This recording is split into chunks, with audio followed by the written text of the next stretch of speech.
Título cuarto. Del recurso de casación, para la unificación de doctrina.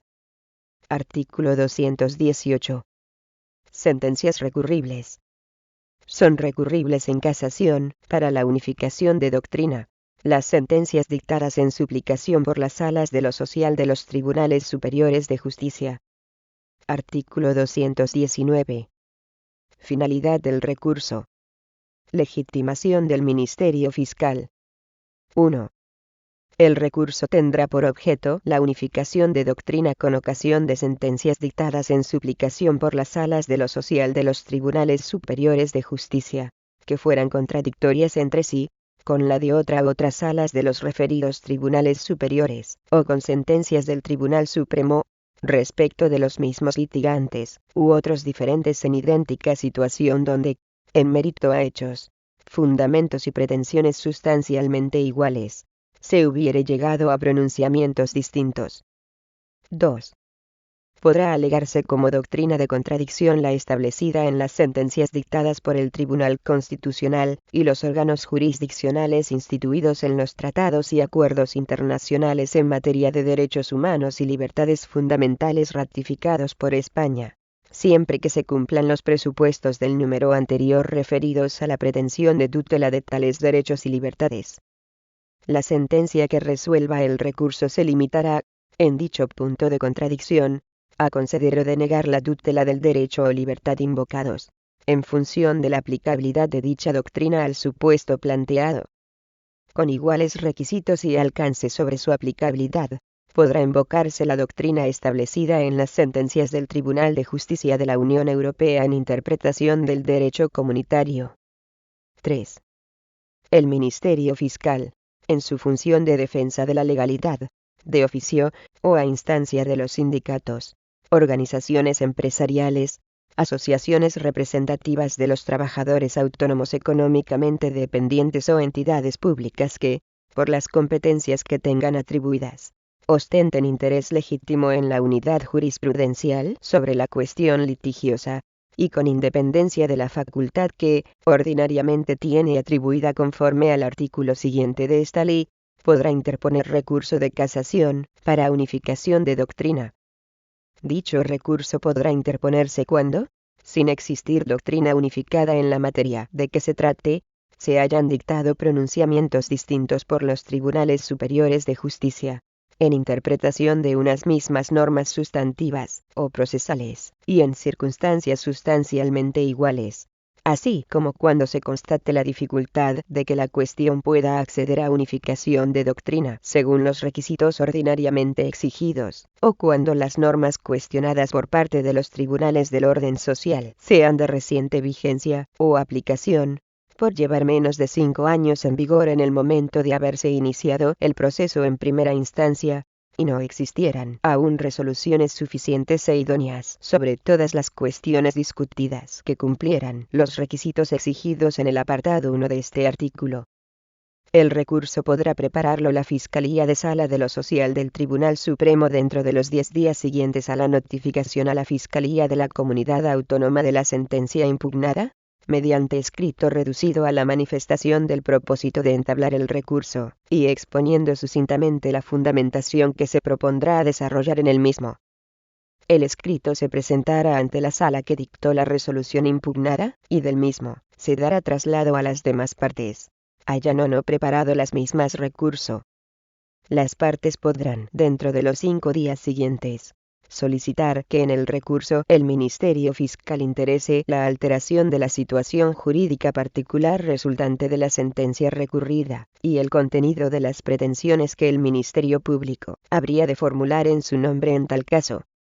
Transcurrido el plazo anterior, aunque no se hubieran presentado escritos de las partes en el sentido expresado, dentro de los 5 días siguientes, se elevarán los autos a la Sala de lo Social del Tribunal Supremo, junto con los escritos de preparación que se hubieran presentado, y las actuaciones que se hubieran practicado hasta ese momento en el estado en que se encuentren, previo emplazamiento por el secretario judicial a las demás partes que no hubieran recurrido para su personación por escrito por medio de letrado ante la Sala de lo Social del Tribunal Supremo dentro del plazo de los 10 días siguientes, debiendo acreditarse la representación de la parte de no constar previamente en las actuaciones.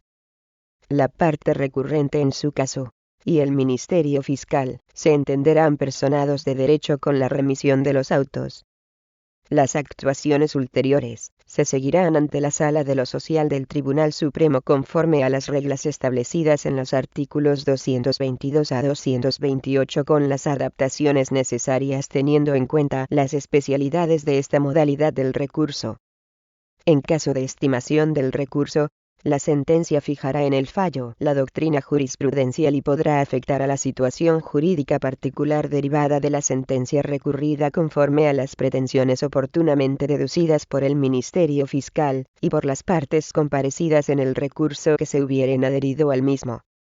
En defecto de solicitud de parte, o en el caso de que las partes no hayan recurrido, la sentencia respetará la situación jurídica particular derivada de la sentencia recurrida, y en cuanto afecte a las pretensiones deducidas por el Ministerio Fiscal, de ser estimatoria, fijará en el fallo la doctrina jurisprudencial. En este caso, el fallo se publicará en el Boletín Oficial del Estado, y, a partir de su inserción en él, complementará el ordenamiento jurídico, vinculando en tal concepto a todos los jueces y tribunales del orden jurisdiccional social diferentes al Tribunal Supremo.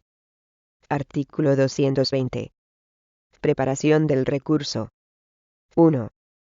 El recurso podrá prepararlo cualquiera de las partes o el Ministerio Fiscal dentro de los 10 días siguientes a la notificación de la sentencia impugnada. 2. Durante el plazo referido en el apartado anterior, las partes, el Ministerio Fiscal, o el letrado designado a tal fin, tendrán a su disposición en la Oficina Judicial del Tribunal Superior de Justicia los autos para su examen, debiendo acceder a los mismos por los medios electrónicos o telemáticos, en caso de disponerse de ellos. Artículo 221. Forma y contenido del escrito de preparación del recurso. 1. El recurso se preparará mediante escrito dirigido a la Sala de lo Social del Tribunal Superior de Justicia que dictó la sentencia de suplicación, con tantas copias como partes recurridas, y designando un domicilio en la sede de la Sala de lo Social del Tribunal Supremo a efectos de notificaciones, con todos los datos necesarios para su práctica, y con los efectos del apartado 2 del artículo 53. 2. El escrito de preparación deberá estar firmado por abogado, acreditando la representación de la parte de no constar previamente en las actuaciones, y expresará el propósito de la parte de formalizar el recurso, con exposición sucinta de la concurrencia de los requisitos exigidos.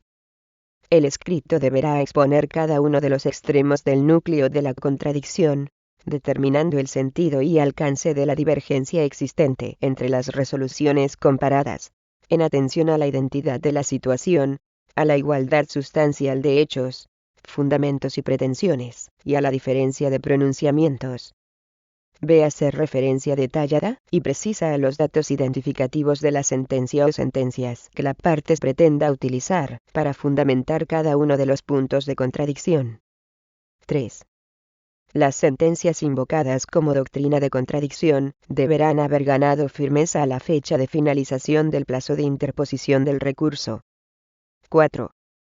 Las sentencias que no hayan sido objeto de expresa mención en el escrito de preparación no podrán ser posteriormente invocadas en el escrito de interposición.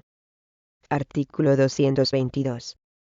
Resolución sobre la preparación del recurso. 1. Cumplidos los requisitos establecidos para recurrir, el secretario judicial tendrá por preparado el recurso de casación.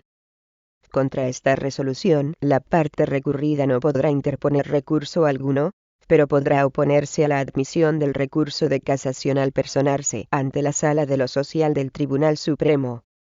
Si el secretario judicial apreciara la existencia de defectos subsanables, requerirá su subsanación conforme al apartado 5 del artículo 230, dando cuenta a la sala, si ésta no se produjera, para que resuelva lo que proceda. 2. Si la resolución impugnada no fuera recurrible en casación, si el recurso no se hubiera preparado dentro de plazo, si el escrito de preparación no contuviera las menciones exigidas para la fundamentación del recurso, o si el recurrente hubiera incumplido los requisitos necesarios para la preparación del recurso de modo insubsanable, o no hubiera subsanado dichos requisitos dentro del término conferido al efecto. En la forma dispuesta en el apartado 5 del artículo 230, la sala de suplicación declarará, mediante auto, tener por no preparado el recurso, quedando firme, en su caso, la resolución impugnada. Contra este auto podrá recurrirse en queja ante la Sala de lo Social del Tribunal Supremo. Artículo 223. Interposición del recurso. 1. Preparado en tiempo y forma el recurso, el secretario judicial, dentro de los 2 días siguientes, concederá a la parte o partes recurrentes el plazo común de 15 días para interponer el recurso ante la misma sala de suplicación, a partir de la notificación de la resolución al letrado o letrados designados, durante cuyo plazo los autos se encontrarán a su disposición en la oficina judicial de la sala, para su entrega o examen, si lo estiman necesario.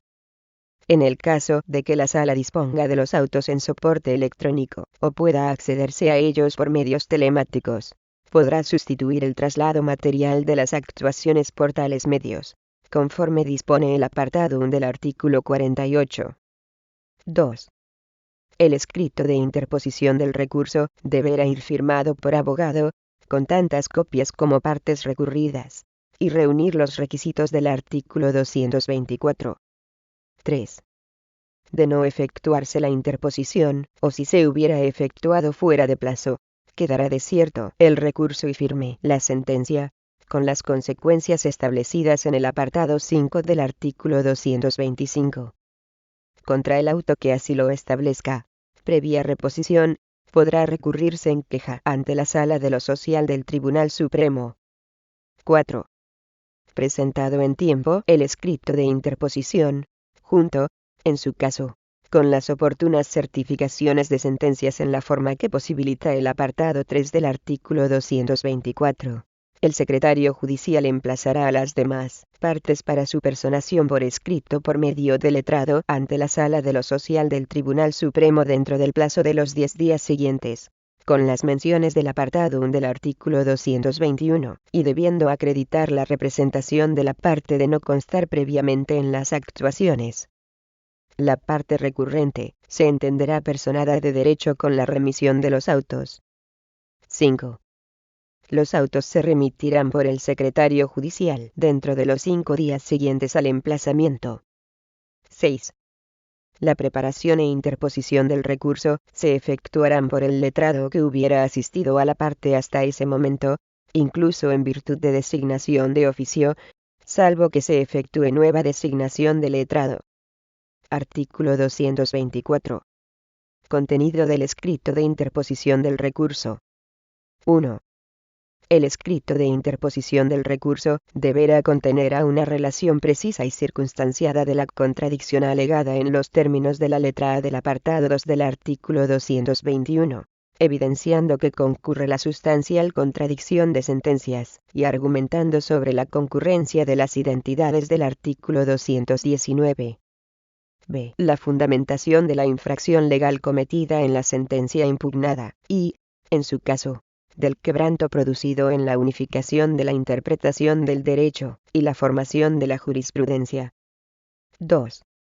Para dar cumplimiento a las exigencias del apartado B del número anterior, en el escrito se expresará separadamente, con la necesaria precisión y claridad, la pertinencia de cada uno de los motivos de casación, en relación con los puntos de contradicción a que se refiere el apartado A precedente, por el orden señalado en el artículo 207, excepto el apartado D, que no será de aplicación, razonando la pertinencia y fundamentación de cada motivo, y el contenido concreto de la infracción o vulneración cometidas, haciendo mención precisa de las normas sustantivas o procesales infringidas, así como, en el caso de que se invoque la unificación de la interpretación del derecho, haciendo referencia sucinta a los particulares aplicables de las resoluciones que establezcan la doctrina jurisprudencial invocada.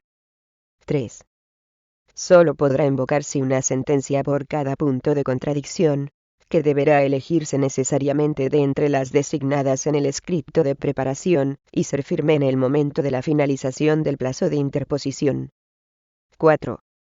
Con el escrito de interposición, de no haberse aportado con anterioridad, podrá hacerse aportación certificada de la sentencia o sentencias contrarias, acreditando su firmeza en la fecha de expiración del plazo de interposición, o con certificación posterior de que ganó firmeza dentro de dicho plazo la sentencia anteriormente aportada.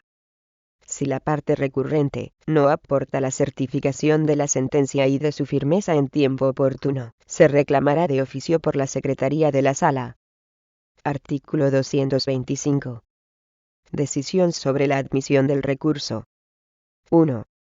Recibidos los autos en la Sala de lo Social del Tribunal Supremo, si el secretario judicial apreciara el defecto insubsanable de haberse preparado o interpuesto fuera de plazo, dictará decreto poniendo fin al trámite del recurso, contra el que solo procederá recurso de revisión. De apreciar defectos subsanables en la tramitación del recurso, o en su preparación e interposición, concederá a la parte un plazo de 10 días para la aportación de los documentos omitidos, o la subsanación de los defectos apreciados. De no efectuarse la subsanación en el tiempo y forma establecidos, dará cuenta a la Sala, para que resuelva lo que proceda, y de dictarse auto, poniendo fin al trámite del recurso, declarará la firmeza en su caso de la resolución recurrida, con pérdida del depósito constituido, y remisión de las actuaciones a la Sala de procedencia. Contra dicho auto, solo procederá recurso de reposición. 2. De no haber apreciado defectos el secretario, o una vez subsanados los advertidos, o si el secretario apreciare defectos insubsanables, sea en la preparación o en la interposición, distintos de los de su preparación o interposición fuera de plazo, dará cuenta al magistrado ponente, para instrucción de los autos por 3 días. 3. El magistrado ponente dará cuenta a la Sala del recurso interpuesto, y de las causas de inadmisión que apreciare, en su caso. Si la Sala estimare que concurre alguna de las causas de inadmisión referidas, acordará oír al recurrente sobre las mismas por un plazo de 5 días, con ulterior informe del Ministerio Fiscal por otros 5 días, de no haber interpuesto el recurso. 4. Son causas de inadmisión el incumplimiento de manera manifiesta e insubsanable de los requisitos procesales para preparar o interponer el recurso, la carencia sobrevenida del objeto del recurso, la falta de contenido casacional de la pretensión y el haberse desestimado en el fondo otros recursos en supuestos sustancialmente iguales. 5. Si la Sala estimara que concurre alguna de las causas de inadmisión referidas, dictará, en el plazo de 3 días, autodeclarando la inadmisión y la firmeza de la resolución recurrida, con imposición al recurrente de las costas causadas, de haber comparecido en el recurso las partes recurridas, en los términos establecidos en esta ley, y sin que quepa recurso contra dicha resolución. El auto de inadmisión comportará, en su caso, la pérdida del depósito constituido, dándose a las consignaciones y aseguramientos prestados el destino que corresponda, de acuerdo con la sentencia de suplicación. Cuando la inadmisión se refiera solamente a alguno de los motivos aducidos, o a alguno de los recursos interpuestos, se dispondrá la continuación del trámite de los restantes recursos o motivos no afectados por el auto de inadmisión parcial. 6. Para el despacho ordinario y resolución de la inadmisión de este recurso, la Sala se constituirá con 3 magistrados. Artículo 226. Tramitación. 1. Si la parte o partes recurridas no se hubieran personado, el trámite del recurso seguirá adelante, sin su intervención. 2. De no haberse apreciado causa de inadmisión en el recurso, el secretario judicial dará traslado del escrito de interposición a la parte o partes personadas, para que formalicen su impugnación dentro del plazo común de 15 días, durante el cual, a partir de la notificación de la resolución al letrado designado, los autos se encontrarán a su disposición en la oficina judicial del tribunal para su examen. En el caso de que la sala disponga de los autos en soporte electrónico, o pueda accederse a ellos por medios telemáticos en la misma sala, se entenderán puestos a disposición de la representación procesal desde el momento de la entrega de la copia o soporte, o de la puesta a disposición por dichos medios de las actuaciones. 3. El secretario judicial dará traslado seguidamente de los autos a la Fiscalía de lo Social del Tribunal Supremo, en soporte convencional o electrónico, háyanse presentado, o no escritos de impugnación, para que en el plazo de 10 días informe sobre la procedencia o improcedencia de la casación pretendida. El referido traslado se efectuará igualmente, a los estrictos fines de defensa de la legalidad, aunque el Ministerio Fiscal sea parte en el proceso. Cuando el recurso se hubiere interpuesto directamente por el Ministerio Fiscal en defensa de la legalidad conforme al apartado 3 del artículo 219, no se efectuará dicho traslado.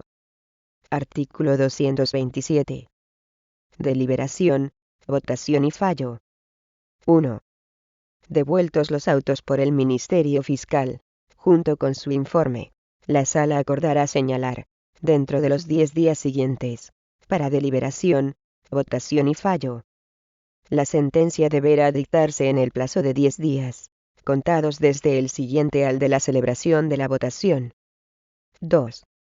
Si la trascendencia o complejidad del asunto lo aconsejara, el presidente, por sí mismo, o a propuesta de la mayoría de los magistrados de la sala, podrá acordar que ésta se constituya con 5 magistrados, o, motivadamente, en pleno.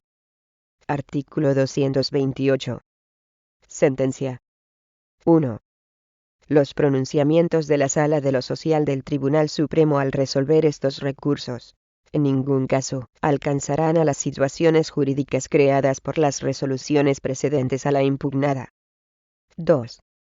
Si la sentencia del Tribunal Supremo declarara que la recurrida quebranta la unidad de doctrina, casará y anulará esta sentencia, y resolverá el debate planteado en suplicación con pronunciamientos ajustados a dicha unidad de doctrina, alcanzando a las situaciones jurídicas particulares creadas por la sentencia impugnada. En la sentencia de la Sala de lo Social del Tribunal Supremo se resolverá lo que proceda sobre consignaciones, aseguramientos, costas, honorarios y multas, en su caso, derivados del recurso de suplicación de acuerdo con lo prevenido en esta ley. Si se hubiere constituido depósito para recurrir, se acordará la devolución de su importe. 3. La sentencia desestimatoria por considerar que la sentencia recurrida contiene la doctrina ajustada, acarreará la pérdida del depósito para recurrir.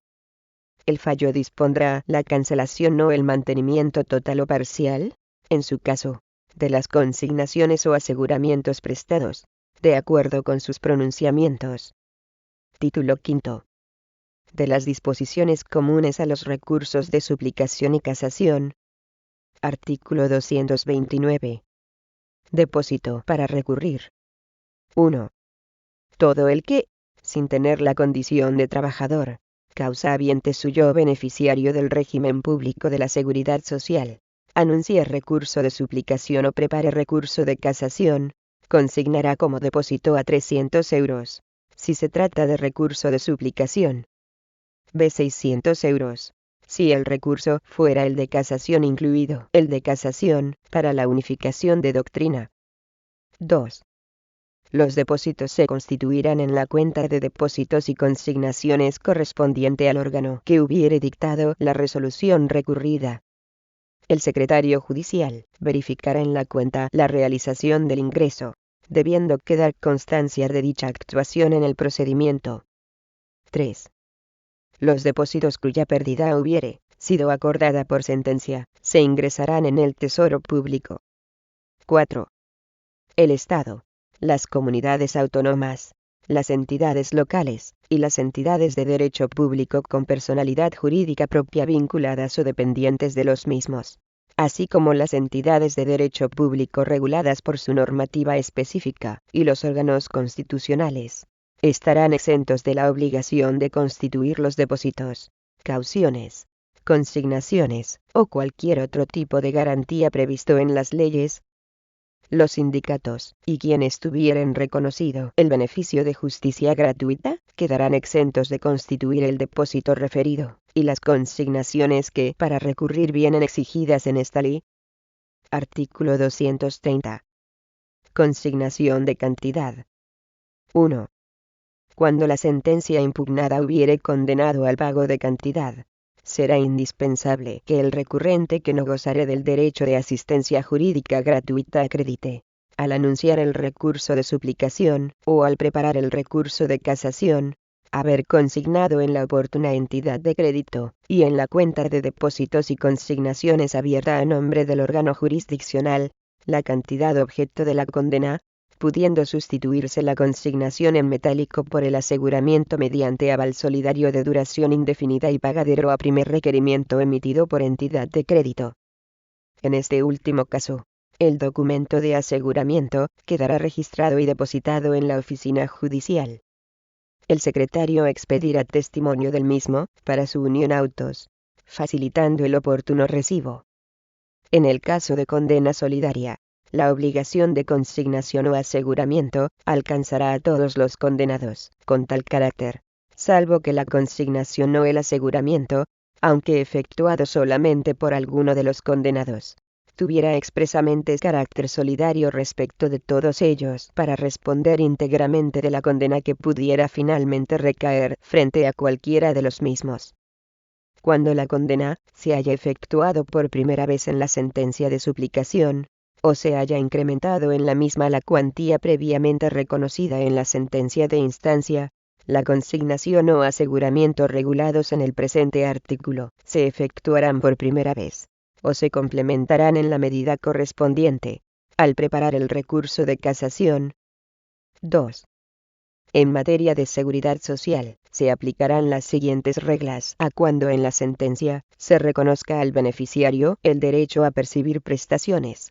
Para que pueda recurrir el condenado al pago de dicha prestación será necesario que haya ingresado en la Tesorería General de la Seguridad Social el capital coste de la pensión o el importe de la prestación a la que haya sido condenado en el fallo, con objeto de abonarla a los beneficiarios durante la sustanciación del recurso, presentando en la oficina judicial el oportuno resguardo, que se testimoniará en autos, quedando bajo la custodia del secretario. El mismo ingreso deberá efectuar el declarado responsable del recargo por falta de medidas de seguridad, en cuanto al porcentaje que haya sido reconocido por primera vez en vía judicial y respecto de las pensiones causadas hasta ese momento, previa fijación por la Tesorería General de la Seguridad Social del capital coste o importe del recargo correspondiente. En los casos en los que no proceda el ingreso del capital coste o del importe de la prestación, se estará a las reglas generales del apartado 1 de este artículo. B. Cuando proceda a efectuar el ingreso del capital coste de la pensión o del importe de la prestación conforme al apartado anterior. Una vez anunciado o preparado el recurso, el secretario judicial dictará diligencia ordenando que se dé traslado a la Tesorería General de la Seguridad Social, para que se fije el capital coste o importe de la prestación a percibir. Recibida esta comunicación, la notificará al recurrente, para que en el plazo de 5 días efectúe la consignación requerida en la Tesorería General de la Seguridad Social, bajo apercibimiento de que de no hacerlo así se pondrá fin al trámite del recurso. C. Si en la sentencia se condenara a la entidad gestora de la Seguridad Social, ésta quedará exenta del ingreso prevenido en los apartados A y B anteriores, pero deberá presentar ante la oficina judicial, al anunciar o preparar su recurso, certificación acreditativa de que comienza el abono de la prestación y que lo proseguirá puntualmente durante la tramitación del recurso, hasta el límite de su responsabilidad, salvo en prestaciones de pago único correspondientes a un periodo ya agotado en el momento del anuncio. De no cumplirse efectivamente este abono se pondrá fin al trámite del recurso. D. Cuando la condena se refiera a mejoras voluntarias de la acción protectora de la seguridad social, el condenado o declarado responsable vendrá obligado a efectuar la consignación o aseguramiento de la condena ante el juzgado en la forma establecida en el apartado 1 de este mismo artículo. 3. Los anteriores requisitos de consignación y aseguramiento de la condena deben justificarse, junto con la constitución del depósito necesario para recurrir, en su caso, en el momento del anuncio del recurso de suplicación, o de la preparación del recurso de casación. Si el anuncio o la preparación del recurso se hubiere efectuado por medio de mera manifestación en el momento de la notificación de la sentencia, el depósito y la consignación o aseguramiento podrá efectuarse hasta la expiración del plazo establecido para el anuncio o preparación del recurso, debiendo en este último caso acreditar dichos extremos dentro del mismo plazo ante la oficina judicial mediante los justificantes correspondientes. 4. Si el recurrente no hubiere efectuado la consignación o aseguramiento de la cantidad, objeto de condena en la forma prevenida en los apartados anteriores, incluidas las especialidades en materia de seguridad social, el juzgado o la sala tendrán por no anunciado, o por no preparado, el recurso de suplicación o de casación, según proceda, y declararán la firmeza de la resolución mediante auto contra el que podrá recurrirse en queja ante la sala que hubiera debido conocer del recurso. 5. El secretario judicial concederá a la parte recurrente, con carácter previo a que se resuelva sobre el anuncio o preparación, un plazo de 5 días para la subsanación de los defectos advertidos. Si el recurrente hubiera incurrido en defectos consistentes en la insuficiencia de la consignación o del aseguramiento efectuados, incluidas las especialidades en materia de seguridad social. B. Falta de aportación, en el momento del anuncio o preparación del recurso, de los justificantes de la consignación o del aseguramiento, siempre que el requisito se hubiera cumplimentado dentro del plazo de anuncio o preparación. C. Defecto, omisión o error en la constitución del depósito, o en la justificación documental del mismo. De falta de acreditación o acreditación insuficiente de la representación necesaria, o de cualquier requisito formal de carácter subsanable necesario para el anuncio o preparación. 6. De no efectuarse la subsanación en tiempo y forma, se dictará auto, poniendo fin al trámite del recurso, quedando firme la resolución. Contra dicho auto podrá recurrirse en queja ante la sala que hubiera debido conocer del recurso. Artículo 231. Nombramiento de letrado o graduado social colegiado. 1. Si el recurso que se entabla es el de suplicación, el nombramiento de letrado o de graduado social colegiado se efectuará ante el juzgado en el momento de anunciar el recurso, entendiéndose que asume la representación y dirección técnica del recurrente, el mismo que hubiera actuado con tal carácter en la instancia, salvo que se efectúe expresamente nueva designación. 2. En el recurso de casación ordinario, el nombramiento de letrado se realizará por las partes ante la Sala de lo Social de Procedencia dentro del plazo señalado para su preparación o impugnación, según proceda. En el recurso de casación, para unificación de doctrina, el nombramiento se efectuará por la parte recurrente al prepararlo ante la Sala de Procedencia, y por las demás partes ante la Sala de lo Social del Tribunal Supremo dentro del término del emplazamiento para su personación. Se entenderá, en ambos casos, que asume la representación del recurrente el mismo letrado que hubiera actuado con tal carácter ante la sala de instancia o de suplicación, salvo que se efectúe expresamente nueva designación. 3.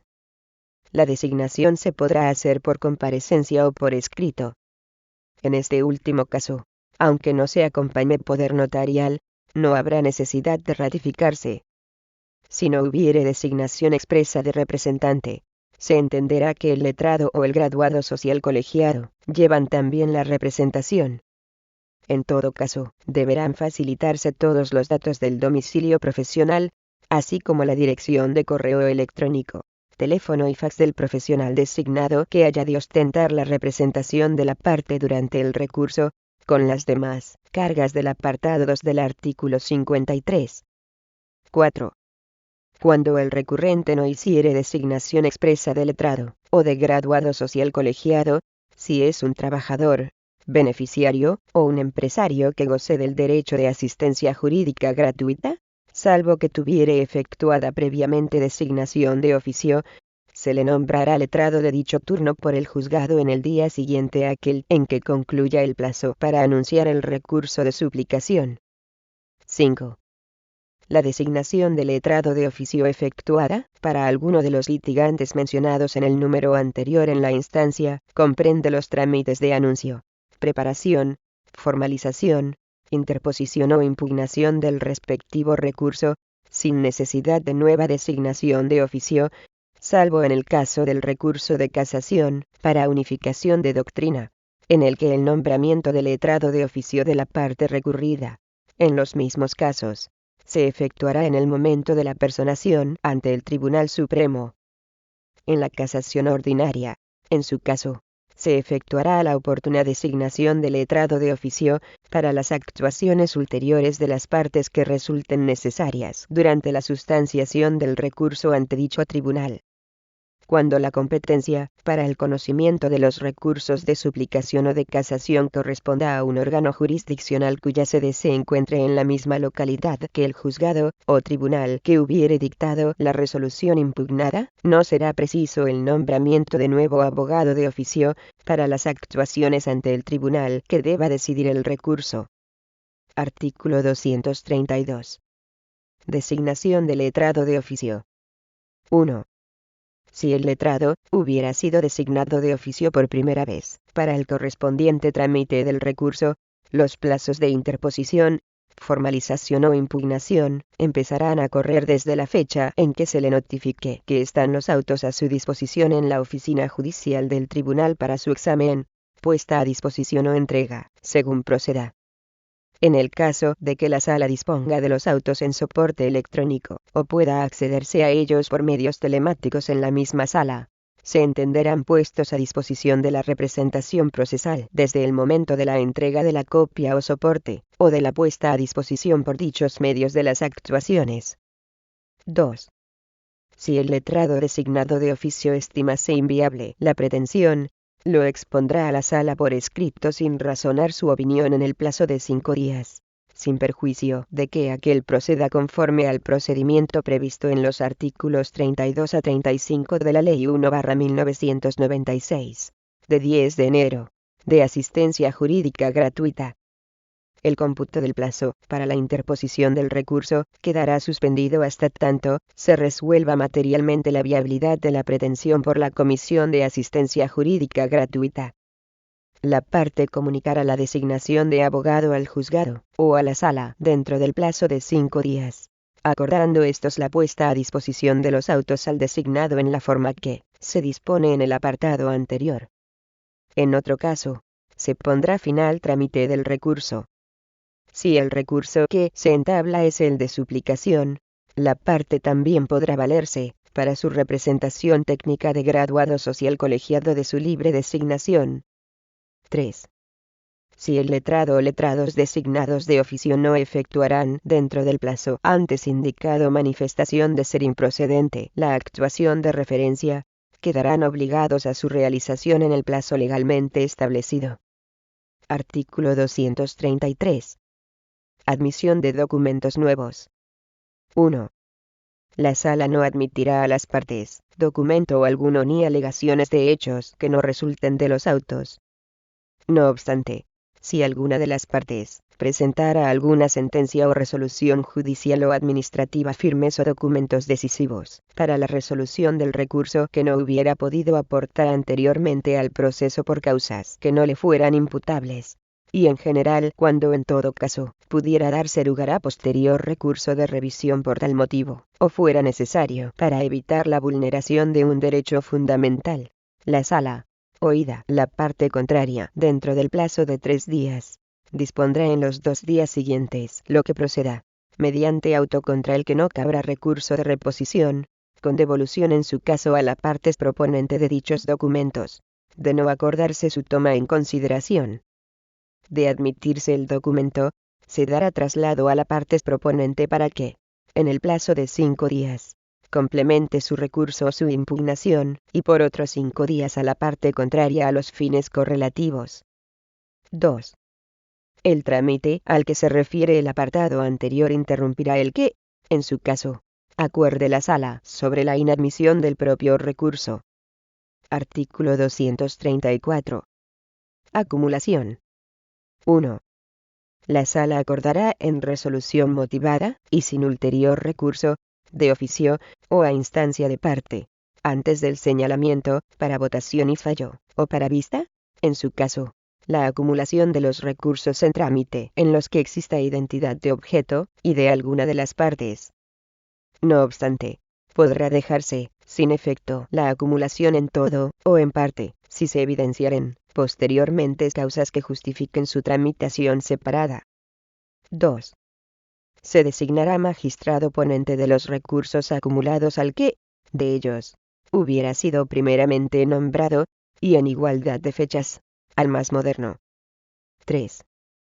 En los recursos sobre pretensiones derivadas de un mismo accidente de trabajo o enfermedad profesional, cuando exista más de una sección, conocerá de ellos la sección que esté conociendo del primero de dichos recursos, siempre que conste dicha circunstancia de las actuaciones, o se ponga de manifiesto al tribunal por alguna de las partes. 4.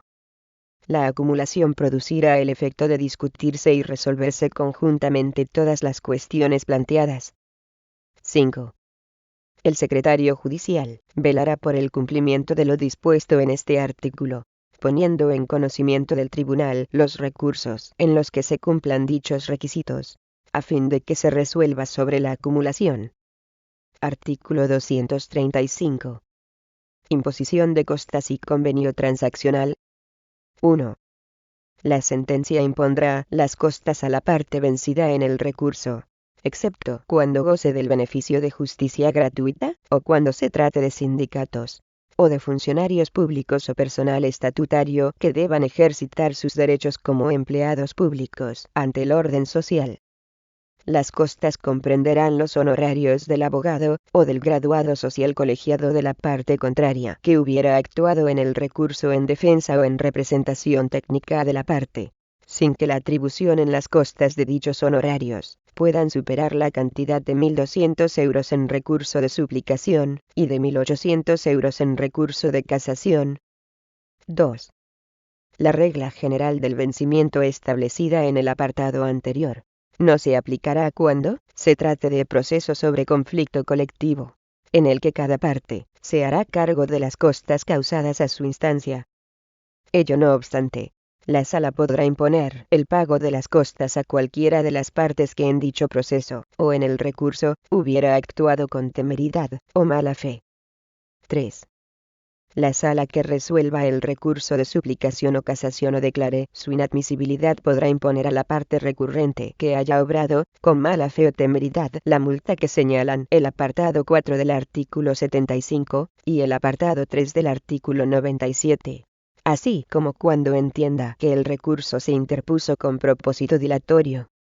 Igualmente en tales casos, impondrá a dicho litigante, excepto cuando sea trabajador, funcionario, personal estatutario o beneficiario de la Seguridad Social, los honorarios de los abogados y, en su caso, de los graduados sociales colegiados actuantes en el recurso dentro de los límites fijados en el párrafo primero de este artículo.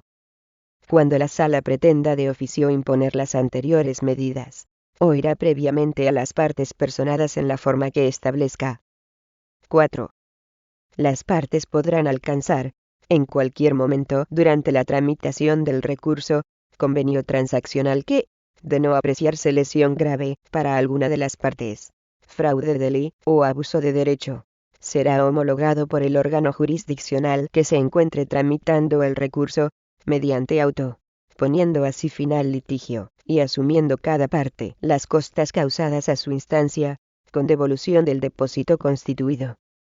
El convenio transaccional, una vez homologado, sustituye el contenido de lo resuelto en la sentencia, o sentencias anteriormente dictadas en el proceso, y la resolución que homologue el mismo constituye título ejecutivo. La impugnación de la transacción judicial así alcanzada, se efectuará ante el órgano jurisdiccional que haya acordado la homologación, mediante el ejercicio por las partes de la acción de nulidad por las causas que invalidan los contratos, o por los posibles perjudicados con fundamento en su ilegalidad o lesividad, siguiendo los trámites establecidos para la impugnación de la conciliación judicial, sin que contra la sentencia dictada quepa recurso. Título sexto. De la revisión de sentencias y laudos arbitrales firmes, y del proceso de error judicial. Artículo 236. Revisión y error judicial. Competencia y tramitación. 1. Contra cualquier sentencia firme dictada por los órganos del orden jurisdiccional social, y contra los laudos arbitrales firmes sobre materias objeto de conocimiento del orden social, procederá la revisión prevista en la Ley 1/2000, de 7 de enero, de enjuiciamiento civil, por los motivos de su artículo 510, y por el regulado en el apartado 3 del artículo 86, de la presente ley. La revisión se solicitará ante la Sala de lo Social del Tribunal Supremo. En la revisión, no se celebrará vista, salvo que así lo acuerde el tribunal, o cuando deba practicarse prueba. En caso de condena en costas, se estará a lo previsto en el artículo anterior, y el depósito para recurrir tendrá la cuantía que en la presente ley se señala para los recursos de casación. La revisión se inadmitirá de no concurrir los requisitos y presupuestos procesales exigibles, o de no haberse agotado previamente los recursos jurisdiccionales que la ley prevé para que la sentencia pueda considerarse firme, así como si se formula por los mismos motivos que hubieran podido plantearse, de concurrir los presupuestos para ello. En el incidente de nulidad de actuaciones regulado en el artículo 241 de la Ley Orgánica del Poder Judicial o mediante la audiencia al demandado rebelde establecida en el artículo 185 de la presente ley, o cuando planteados aquellos los referidos motivos hubieren sido desestimados por resolución firme. 2. El proceso de error judicial, destinado a reparar el daño producido por una resolución firme errónea que carece de posibilidad de rectificación por la vía normal de los recursos. Cuando sea competencia de la Sala de lo Social del Tribunal Supremo, se seguirá por los trámites y requisitos establecidos para la declaración de error judicial en los artículos 292 y concordantes de la Ley Orgánica del Poder Judicial, con las especialidades sobre depósitos, vista y costas establecidas para la revisión, y sin que la apreciación del error pueda fundamentarse en pruebas distintas de las practicadas en las actuaciones procesales origen del mismo presunto error.